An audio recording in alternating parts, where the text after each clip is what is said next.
Grand patron ce mec. Et qui te conclut une frappe. Tu sais, la frappe, le but de Jules Koundé. En fait, quand Modric fait sa passe, moi je vois Jules avancer. Et dans ma tête, je me dis, Jules, non. Parce que si Jules rate le ballon derrière la contre-attaque, qu'on se bouffe, il récupère le ballon et il marque. Il y a des scènes que je ne peux pas poster sur les réseaux, hein, pour des raisons évidentes, mais oh là là, le match de malade mental, mais le stress que ça m'a mis. Quand le Real est passé à 2-1, je me suis dit, non les gars, on ne peut pas. Il a fallu une passe exceptionnelle de Lamine Yamal. Et qui est arrivé pour conclure? Touboulon, notre requin à nous, notre requin blanc à nous. Les gars, attendez d'abord. Il faut que j'aille, hein. Il faut qu'on fasse vite parce qu'il faut que j'y retourne. Mais le match, maintenant, est-ce que je dois faire une analyse?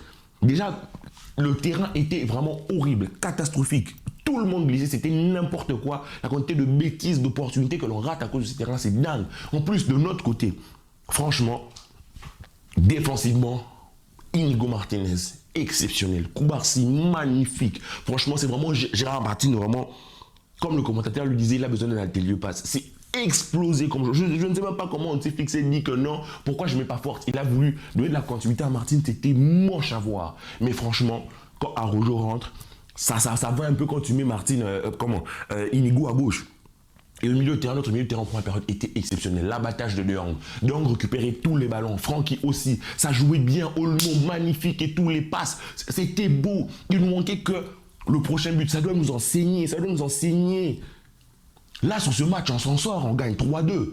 Mais contre l'Inter Milan, on risque de finir un match comme ça et on va chez eux. Chez eux, ça va être une fournaise. Donc, ce genre de match doit nous enseigner. On a toute la domination possible. Putain, le cadre, je ne suis même plus...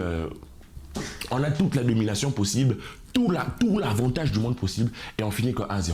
Au retour, forcément, ils reprennent un peu de l'envie des couleurs. Et c'est là qu'on se fait tuer. C'est là, lorsque leur 1-1 arrive, c'est n'importe quoi. Mais vraiment, encore une fois, l'arbitrage aurait été censé, ce match serait fini à la première période, parce qu'à la première période, il y a rouge pour Tchouaméni, à la première période, il y a pénalty, main de Valverde, à la première période, combien de choses tu siffles? Ce serait 3-0, 2-0, et on n'en parle plus. Plus un rouge, on n'en parle plus.